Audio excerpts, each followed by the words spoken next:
په دې کې یو فایدهمنه خبره مخې ته رالاړه ده. موږ ته بعض خلک وایي چې تاسو په امامانو پسې کنځلې کوئ. چا په امامانو پسې کنځلې کوي؟ راشي وښیه که راشي ماته وښیه کوم عالم په امامانو پسې کنځلې کړي وایي خیرات نشي ښوی. په کوم کتاب کې لیکلی شوي دي چې امام صاحب پسې بل صاحب پسې بل صاحب پسې کنځلې کوه نشي ښوی. زموږ په کوم درس کې په امامانو پسې کنځلې دي د قیامت پورې چیلنج دی ویې ښایه کوم زموږ عالي نو چې د هغه سره ملاقات وکړي نو هغه به شین امي څه به شین امي او هغه مسله چې ته بیانه کړې ده او ګډه وډه یې پکې ویشتې ده. نو ده وګوره وایي دی وایي چې زه اهل حدیث یم. د امي څه وایي زه اهل حدیث یم. نو چې ده دا کار وکړو نو ټول داسې دي. ته د یو د لاسه ټول بدنامې دا خو امي دی دی خو جاهل دی. دی یو کار وکړي ته د یو د لاسه ټول مه بدنامو. ته راشي د مشرانو سره کښېنه منهج وګوره زمونږ علماو سره کښېنه د علماو نه تپوس وکړه به تاسو څه وایئ د امامانو په باره کې تاسو څه وایئ د مذهبونو په باره کې هغه به دې په تفصیل پوه خو د یو کس د لاسه ته ټوله فرقه بدنامې د یو کس د لاسه ته په ټولو باندې ګز راکاږې چې دا ټول بې ادبه دي.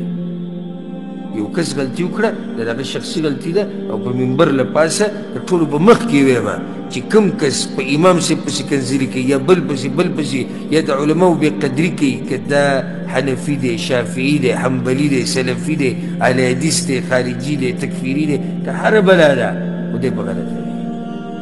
دی څه دی په غلطه خو د یو کس د غلطۍ د لاسه ته ټول مه بدناموه. یو کس به غلطي کړي ته به راولګې ته به نور ته به لیکې شي وایي تاسو هم دا کار کوئ خو دې نه بري ول اوس ګورې شریعت موږ ته ویلي چې دروغ وایي که مه وایي مه وایي او یو کس یې وایي نو ځان ته مسلمان هم وایي. نو آیا د دې د لاسه به ته څه وایې چې اسلام د دروغو اجازت ورکوي یا اسلام داسې دین دی چې خلکو ته وایي چې دروغ وایي؟ نه دا د دې سړي خپله غلطي ده. اسلام د دې نه بري دی اسلام د دې نه بېزاره دی. نو په هغو کې دا بیماري وه چې یو کس نه به غلطي وشوه یا غلط کار به یې وکړو یا ناروا کار به یې وکړو نو د دې یو د لاسه به هغه ټول دینداره هغه ټول به بدنامه ټولو پسې وبهېږي. نو د خپلې ژبې کنټرول ساتئ خصوصا د نیکانو خلکو پسې د خبرو نه. لکه اوس یو ملا ویني یو مولوي صاحب چانده کوي د جومات دپاره او هغه پیسې ویې پیسې وپکې مولیان سره اسمان ته خو نه راکوشوي چې ملایک دې مزې وکړي. ولې وایي دغه چاندي دی او دوی وکړي څنګه تا سره څه دلیل دی چې دوی د الله په نوم پیسې ولې به یې خوري؟ وایي هغه پلانی مولوي صاحب نو صحیح شو دا خو دغه پلاني خپله غلطي ده که ټول سره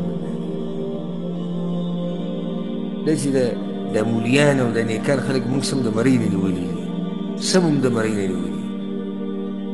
یو خو ګوره جومات په کلي کې چې کوم جومات وي په علاقه هغه ټول په څه روان دي په چاندو روان دي داسې ده که نه زموږ د علاقو جوماتونه په څه روان دي په چاندو روان دي.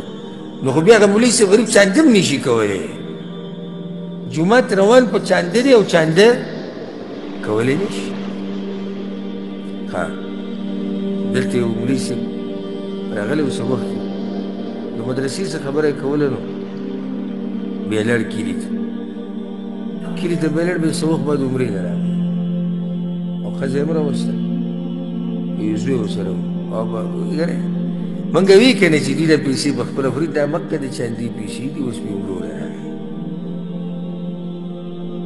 اوس که دا مولوي صاحب کور کې غوښه باندې کړه او د غوښې سالنو وګوره دا که د چاندو مال دی غوښې به خورې که ګاډی یې واخیستو وایي دا که د چاندو مال دی ګاډی به واخیستو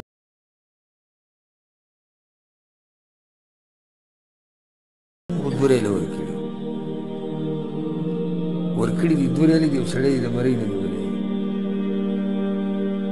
دا د جاهلیت مسلې دي ټولې. یو سړی غلطي کولی شي دا د هغه خپله غلطي ده د هغې د لاسه به نه دین بدناموئ او نه به دیني طبقه بدناموئ. والحمدلله موږ اکثر خپلو درسونو کې دا ویلي دي چې کله یو دوره کوو یا یو کتاب ختم کړو نو په اخره کې دا وایو که موږ چېرته حقه خبره بیان کړي